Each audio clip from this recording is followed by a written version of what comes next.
Good day, and thank you for listening to the We Are Here podcast. I'm Teddy Manywounds.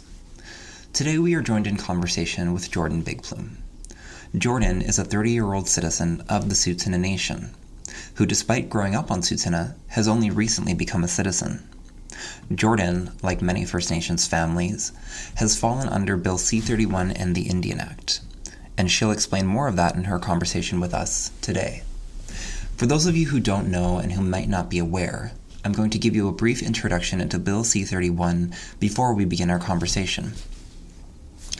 In 1985, Bill C-31 made changes to the Indian Act, a piece of federal legislation that has affected Indigenous cultures, systems of governance, societies, and the ways of life since its enactment in 1876. Gender discrimination in the Act further disadvantaged First Nations women in particular. Until 1985, women with Indian status who married someone without status lost their status rights.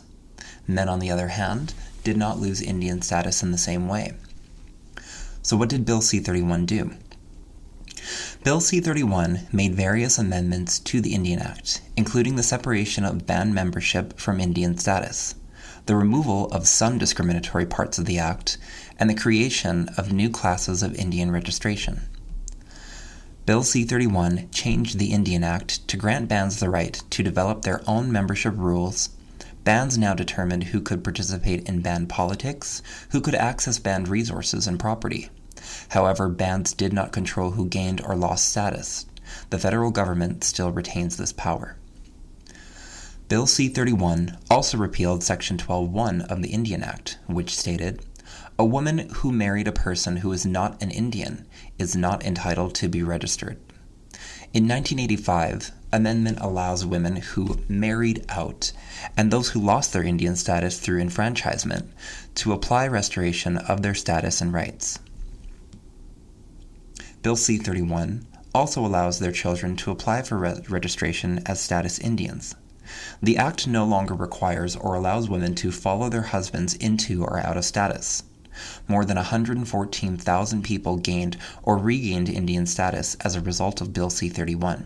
Getting rid of Section 12(1)(b) brought the Indian Act into accordance with the Charter of Rights and Freedoms, according to Canada. Another big change to the Indian Act dealt with the Indian registration.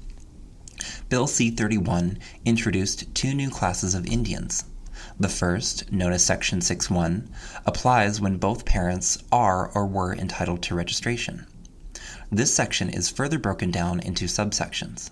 The second, known as Section 6(2), applies when one parent is entitled to registration under 6(1). These sections differ mainly in regard to how status is passed down from generation to generation. Problems with Bill C-31? While Bill C-31 addressed much of the gender discrimination against women in the Indian Act, it also created some problems by placing women who regained status, and often their children, onto the band membership lists of First Nations. The federal government stretched already limited lands and funds to serve more people. This has at times caused resentment and backlash towards these people by their First Nations members. Further, the two categories of Indian registration have had consequences on a number of people entitled to Indian status rights. Status cannot be transferred if one parent is registered under Section 6(2). What this means is that after 2 generations of intermarriage with non-status partners, children would no longer be eligible for status.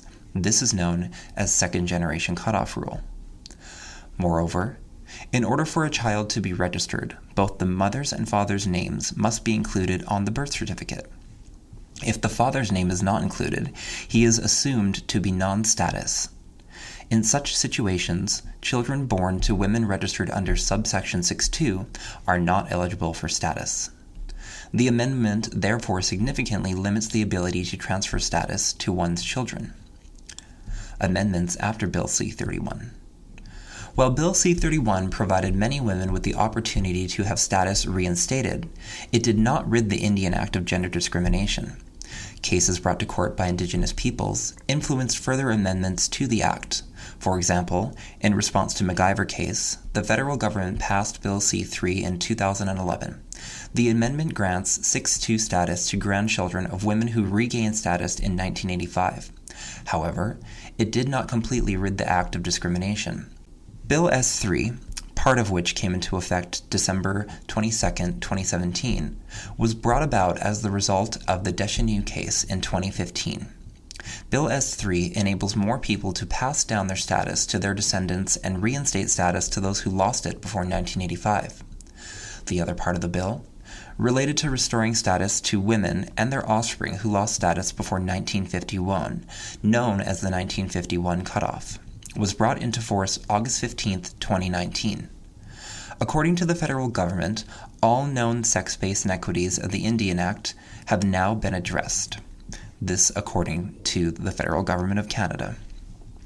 Please join me in a conversation with Jordan Bigplume as she lets us know about her life on Tsuut'ina and her life under Bill C-31 under the Indian Act, and get to know Jordan the way I have.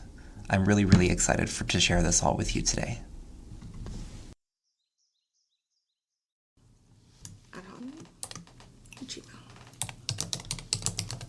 I'll be like, I better turn everything on mute because Wash should be ting, ting, ting. I just literally turned off all my stuff for that whole reason.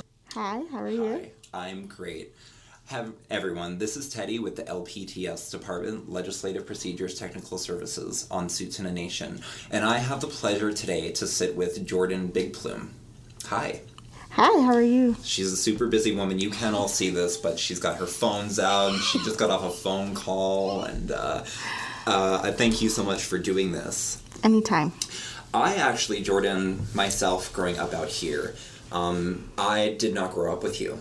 And I did not know a lot about you until I recently just did my research. Obviously didn't get into like some credit history or anything. I didn't know that you were part of the Bigplume family. You must have such an important and valuable intrinsic connection to this reserve. Maybe you can talk about that a little bit to me, you as an individual. No, I agree.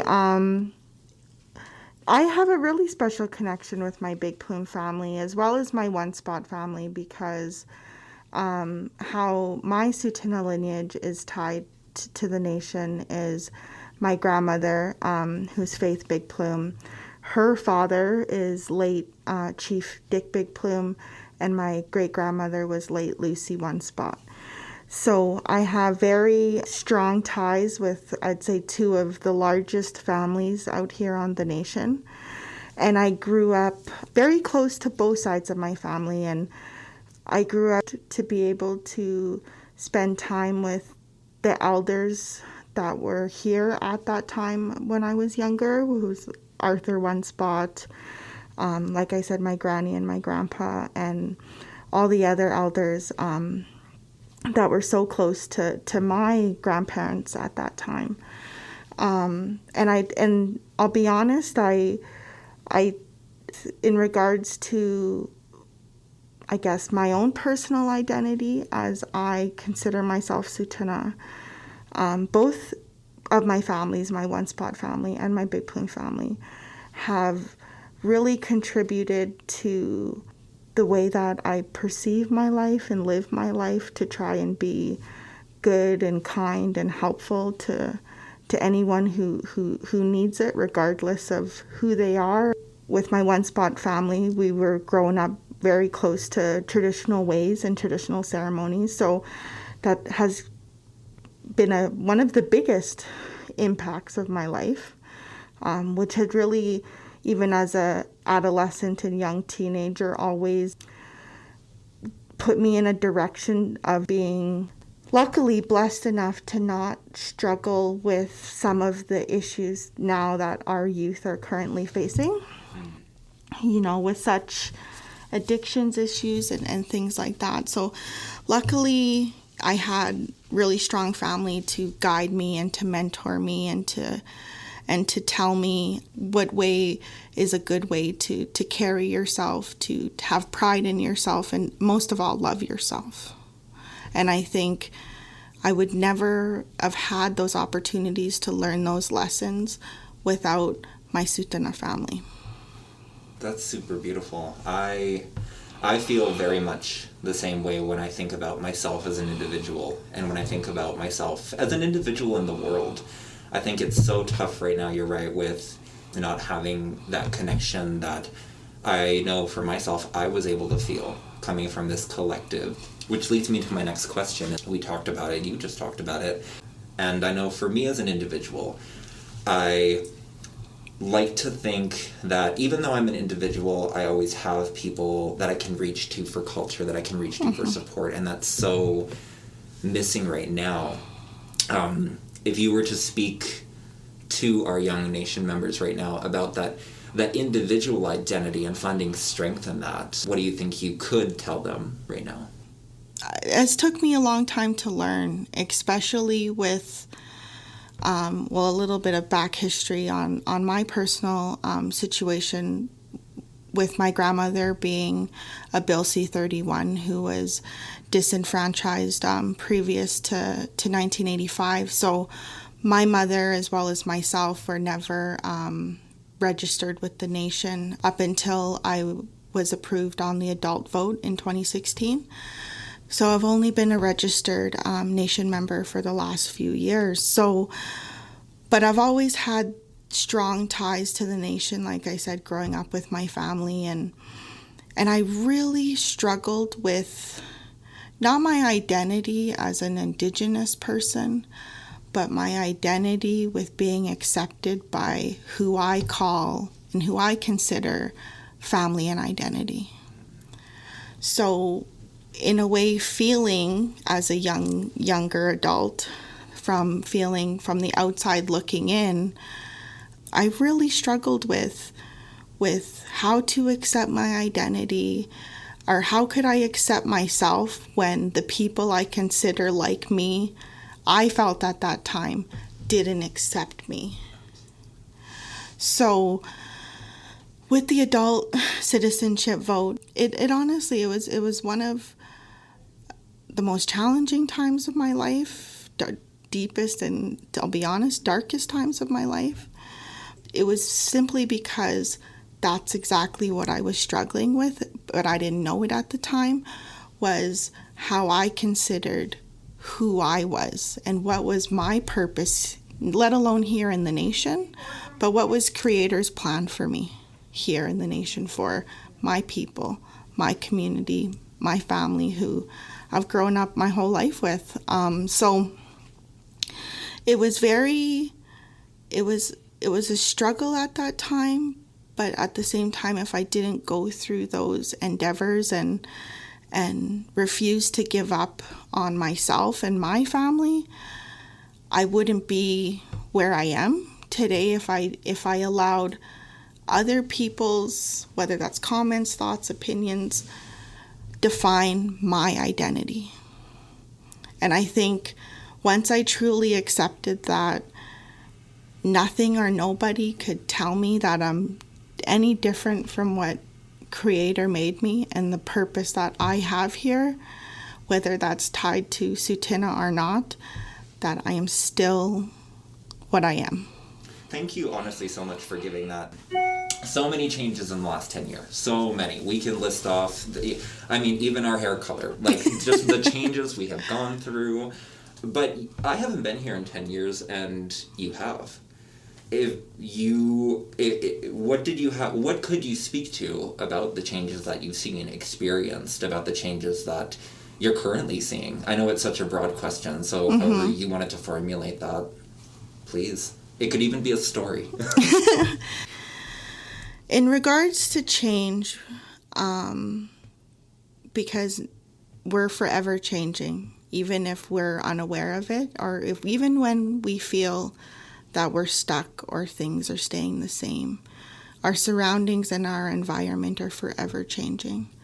So for the last 10 years, especially like I explained previously, being non-registered to becoming a citizen and being welcomed into the community, and I'll be honest, treated differently, and accepted differently, and accepted at, my voice is heard at different tables simply because I am now a registered community member. So I've been on both sides of being told, no, you're not Tsuut'ina, you don't have the right to whatever. But now that, that I've gone through that process and that I'm on the other side of it, and I truly had to make a really big personal life change after being voted in, because I'll admit, I had so much hurt associated with the adult citizenship application and voting process, and I guess being told no year after year, because it was my 4th year applying before I was accepted on the ban list. So I had to make a really big personal shift inside myself to allow myself to be aware of the change around me. So at that time, I decided I can't hold on to anything that, continues to feed those hurt feelings or the feelings of being unwanted or unwelcomed in any capacity, because I'll be honest, it's not that nation members or community members intentionally, don't hurt feelings or don't show up when it comes to these important votes that we have on the nation. But at the same time, it's still soul shattering when where you call home, where you feel you aren't welcomed, where you consider home, or they don't classify them as, oh, this is your home too. I really love this proverb that I've heard many a times, and it's an African proverb where it says, a child who is not accepted by the tribe will burn down the village to feel its warmth. The warmth of the home, the community, the being connected. And that's one thing COVID has shown us, how truly interconnected we are, what a social species we are, and how much our mental, spiritual, and emotional well-being is hindrant on our ability to socialize and be kinship with each other. And that's super, super hard, and it does segue me into my next question. It's about the collective. Being Indigenous, we understand this unwritten collective that we just all have. We are the people of the earth. We're striving to do better. We, as a collective, are trying to do the greater good for one another. What does that feel like to you now? To be honest, and this is just my personal opinion as a citizen, I feel we still have a lot of work to define what collective means to us. Absolutely. Because if we look at a traditional way of being collective, it means everyone excluding no one. And now in colonized ways, collective is, oh, this is us, for us, as Tsuut'ina. Not saying that's a bad perspective or not right perspective, but like I said, in a sense of being the way I was raised with my grandpa Arthur. He was one of the most genuine, generous, always made you feel special, welcome, that, those kinds of traits of feeling like no matter who you are, where you come from, where you are even in your healing path or your journey in your life, you're included. But when it comes to how sometimes we perceive ourselves as a collective, we're only looking at, and I'll be honest, I really dislike the term non-nation and nation. Because when we say, oh, nation only or this only, we're stepping away from those traditional ways that we used to live prior to colonization, where we accepted anyone from any tribe and we adopted families and individuals into our tribe for survival. We knew that's what it came down to, is collective meant everyone, that everyone's needs and survival was met. Yeah. But now that we're in post-colonized, where, not saying that people don't struggle with providing those needs in today's modern day society, but it's definitely not in the same level of how could I put it, level of life or death. Mm-hmm. When it comes to being a collective tribe. Mm. What are the barriers you see when it comes to getting the young children of Tsuut'ina, or just getting young Indigenous children, excited about legislation, excited about the direction of governments, of these bills that we both read?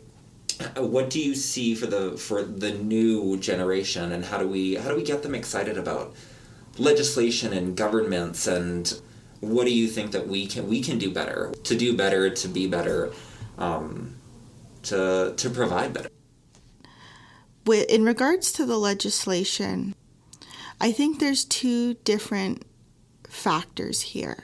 I think in regards to getting youth more educated and informed and engaged, I feel like, because at those ages as a youth, those are your primal times of building your pillars of identity as you will become an adult. And I feel when youth are in those prime ages, that's the most prominent time to be teaching them who their identity is.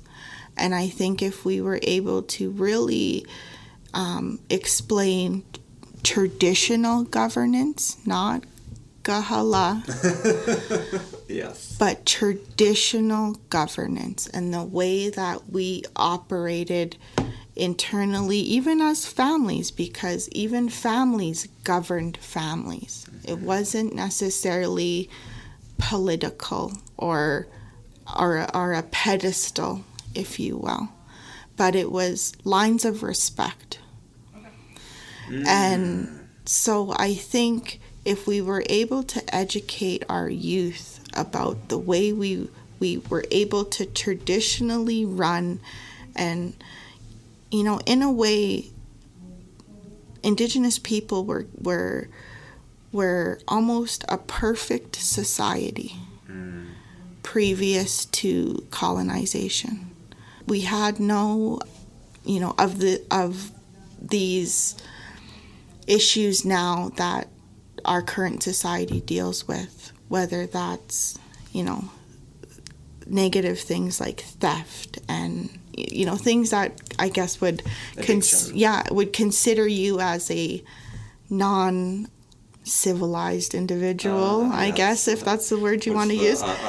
Non-law-abiding citizen. Yeah, non-law-abiding citizen. As we use in legislation. Yes.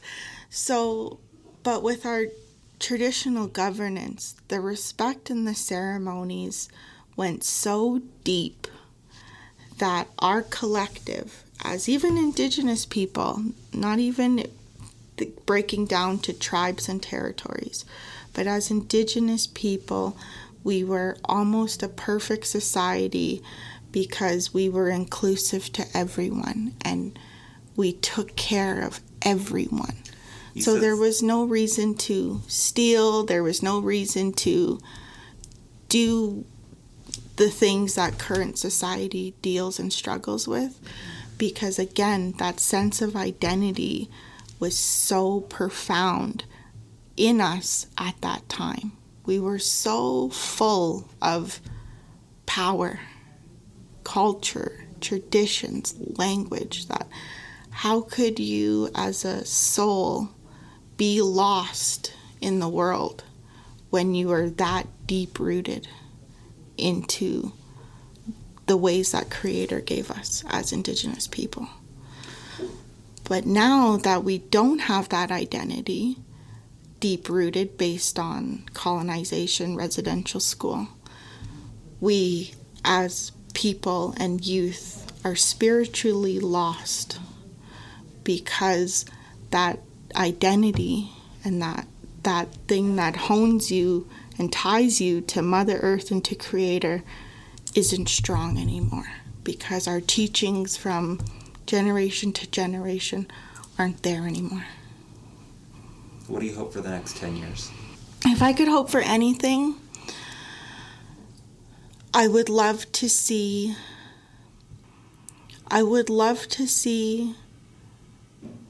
the women be given the opportunity to bring that back, because traditionally our women raised our children. They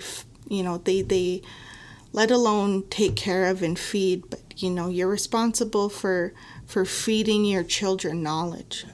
When you say that, you mean traditions, cultures, sorry. Yeah. So, at those times, all of our women, bestowed these teachings in our children of the right way to live and the traditional way to live. But,